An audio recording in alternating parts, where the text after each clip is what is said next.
أهلا بكم يا أصدقائي في سبوت أون المشاهير.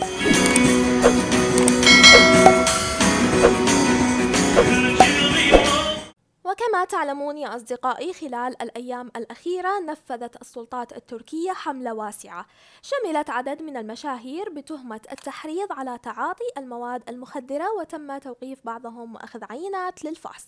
لكن السؤال الأهم والذي يريد الكل معرفته: ماذا سيحدث بعد ظهور النتائج؟ في هذا الفيديو سأخبركم كل التفاصيل. أولاً، بعد توقيف أي شخص في قضايا هذه المواد يتم إرسال العينات إلى المختبرات الجنائية، وغالباً ما تصدر النتائج خلال أيام، ممكن هكذا أسبوع، وعندها تتدخل النيابة لتقرر مصير القضية. لدينا حالتين: الحالة الأولى إذا كانت النتائج سلبية أي لم يثبت التعاطي، فالقضية غالباً تغلق ويبرأ المتهم ما لم توجد أدلة أخرى مثل العثور على المواد في منزله أو اتصالات مشبوهة. طيب، ما الحالة الثانية؟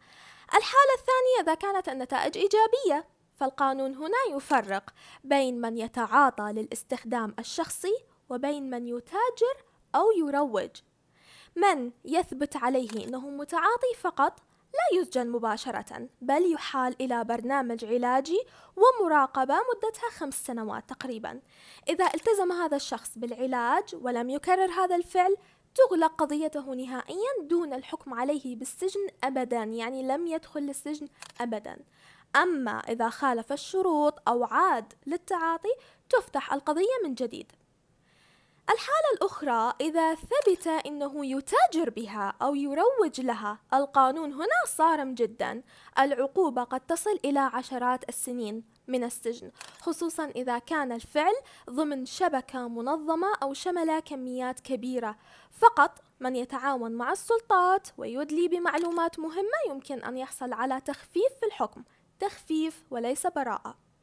أما من يطلب العلاج طوعا قبل التحقيق، القانون التركي يمنحه فرصة للإعفاء من العقوبة لأنه أظهر رغبة في الشفاء قبل أن يتحول الأمر إلى قضية جنائية. الخلاصة من هذا: في تركيا القانون يميز بوضوح بين من يحتاج علاجا وبين من يروج للجريمة. النيابة قد تؤجل المحاكمة لمتعاطي واحد لتمنحه فرصة، لكنها لا تتسامح أبدا أبدا أبدا مع التاجر أو المروج. وحتى المشاهير القانون يطبق عليهم مثل أي مواطن آخر.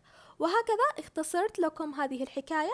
شاركوني رأيكم في التعليقات، ولنتابع معا آخر التطورات لحظة بلحظة بشأن هذه القضية في سبوت أون المشاهير، وإلى اللقاء.